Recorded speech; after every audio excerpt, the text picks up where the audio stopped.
So hey guys, good evening. Welcome back to my channel in my lifestyle. I hope कि তোমরা সবাই খুব ভালো আছো আর আমিও ভালো আছি। চলে এসেছি আর একটা নতুন রেসিপি ব্লগ নিয়ে। তো এটা হচ্ছে একটা রেসিপি ব্লগ হতে চলেছে আর আজকে আমি আর একটা নতুন রেসিপি বানাবো যেটার নাম হচ্ছে চিলি পনির। তো তোমরা সব মানে উপকরণগুলো দেখে বুঝতেই পেরেছো যে আজকে চিলি পনির বানাবো।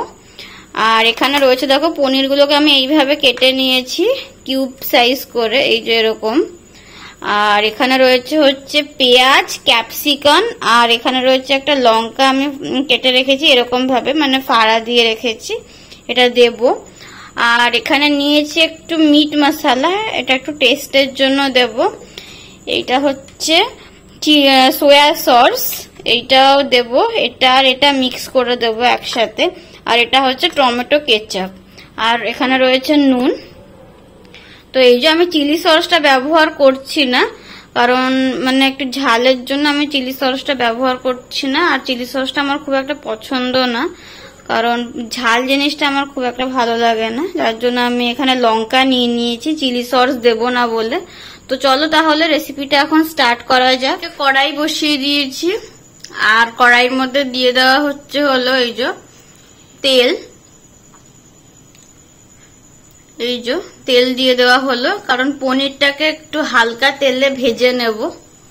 তো এবার তেলটা দিয়ে দেওয়া হয়েছে, তো তেলটা এখন কিছুক্ষণ গরম হবে, তারপরে পনিরগুলোকে দেব। এই যে তেলটা এখন গরম হয়ে গেছে, তো এবার পনিরগুলোকে এইভাবে তেলের মধ্যে ছেড়ে দেওয়া হচ্ছে। এই যে তো সব পনিরগুলোই দিয়ে দেব তেলের মধ্যে, তারপরে হালকা করে একটু ভেজে নেব। এই যে এইভাবে হালকা করে ভেজে নেওয়া হচ্ছে পনিরগুলো। ওইদিকে যতক্ষণ পনিরগুলো ভাজা হচ্ছে আমি এই কেচাপটার মধ্যে সোয়া সস আর মিট মশলাটা মিশিয়ে নেব। তো এই যে মিট মশলাটা বের করে নিয়েছি, তো এটার মধ্যে দিয়ে দিলাম। আর দেব হচ্ছে সোয়া সস,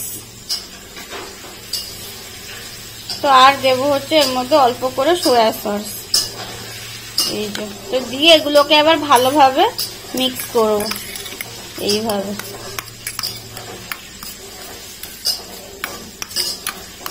তো এই যে এইভাবে মিক্স করে নিচ্ছি।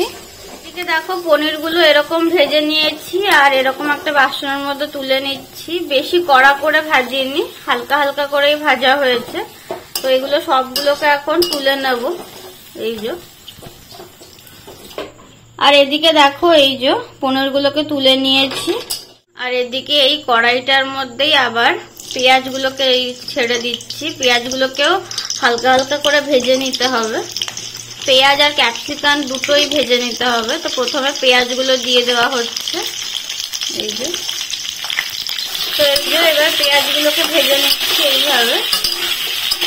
আর পেঁয়াজগুলো আমি এরকম ভাবে কেটেছি, কারণ চিলি পনির বা চিলি চিকেনের জন্য এইরকম ভাবে কাটা পেঁয়াজগুলোই ভালো লাগে দেখতে। দেখো এর মধ্যে একটুখানি নুন দিয়ে দিলাম পেঁয়াজগুলোর মধ্যে, তাহলে পেঁয়াজগুলো ভাজতে মানে সুবিধা হবে আর নরম হয়ে যাবে তাড়াতাড়ি। এই যে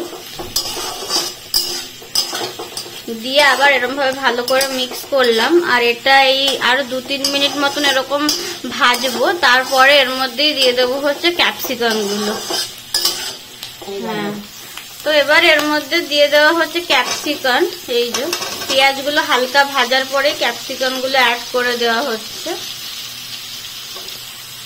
এই যে তারপরে ওই লঙ্কাটা যে আমি ফেলে রেখেছিলাম সেই লঙ্কাটাও দিয়ে দিলাম তার সঙ্গেই, মানে ক্যাপসিকাম আর পেঁয়াজের সঙ্গে দিয়ে এবার এগুলোকে ভালোভাবে একসাথে মিক্স করা হবে। এই যে তো এইভাবে মিক্স করে ভেজে নেওয়া হচ্ছে। তো এবার এই ক্যাপসিকাম গুলোকে একটু ভালো করে ভেজে নিতে হবে, না হলে কাঁচা একটা স্মেল হবে, ক্যাপসিকামের যেটা কাঁচা স্মেল আছে ওই স্মেলটা হবে। তো এই দুটোকে এবার ভালোভাবে এরকম ভাবে ভেজে নিচ্ছি। তো এদিকে দেখো এই সসটাও রেডি হয়ে গেছে। আমি ওই মিট মশলা আর সোয়া সসটা টমেটো সসের মধ্যে অ্যাড করে দিয়েছি আর এরকম মিক্সও করে নিয়েছি। তো এইটা এখন রেডি হয়ে গেছে, এটাকে এখন কিছুক্ষণ সাইডে রেখে দেবো। এই যে এগুলো প্রায় ভাজা হয়ে এসছে। এই যে তো এইরকম হালকা করে দুটোই ভেজে নেওয়া হয়েছে। তো এবার আমরা এর মধ্যে অ্যাড করব হচ্ছে যে সসটা বানিয়ে রেখেছিলাম, তো সেই সসটা এবার এর মধ্যে অ্যাড করব। তো এই যে এই সসটা অ্যাড করে দিলাম। এই সসটাই হচ্ছে চিলি পনিরের মেন ইনগ্রিডিয়েন্ট, যেটা থেকেই টেস্টটা বেরোবে। তো এই যে সসগুলো অ্যাড করে দেওয়া হচ্ছে, দিয়ে এবার ভালো মতন এইভাবে মিক্স করে নিচ্ছি। এই যে এইভাবে মিক্স করে নেওয়া হচ্ছে।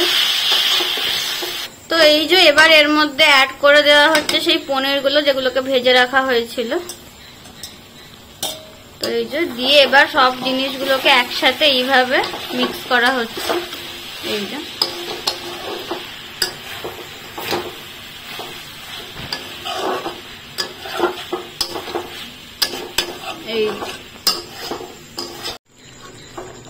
আর এই যে এইটা এখন কিছুক্ষণ হবে, ওই 5 থেকে 6 মিনিটের মতন। তো এটাকে এখন ঢেকে দেওয়া হবে। এই যে একটু নাড়িয়ে দিলে এবার এটাকে ঢেকে দেবো, ওই 2-3 মিনিটের জন্য ঢেকে দেবো, আর এটা 5-6 মিনিটের মধ্যে রেডি হয়ে যাবে। এই যে এবার 2-3 মিনিট পরে ঢাকনাটা খুলে দিচ্ছি পনিরের, আর এটা দেখেই মনে হচ্ছে যে এখন হয়ে এসছে। এই যে কালারটা দেখো। তো এবার এটাকে আমরা নামিয়ে নেব, একটু এরকম নাড়িয়ে নিচ্ছি, তারপরে এটাকে নামিয়ে নেব। তো এই যে এবার এটাকে আমরা নামিয়ে নেব। আর এদিকে দেখো গাইস, অলরেডি আমি সার্ভ করে নিয়েছি চিলি পনিরটা। এই যে আর কালারটা দেখো কত সুন্দর এসছে। তো আজকের এই রেসিপিটা তোমাদের কেমন লাগলো আমাকে অবশ্যই একটা কমেন্ট করে জানাবে। যদি ভালো লেগে থাকে তাহলে লাইক, শেয়ার, সাবস্ক্রাইব, কমেন্ট করে দেবে। দেখা হচ্ছে তোমাদের সঙ্গে নেক্সট ব্লগে। সবাইকে টাটা, আর সবাই খুব ভালো থাকবে আর সুস্থ থাকবে।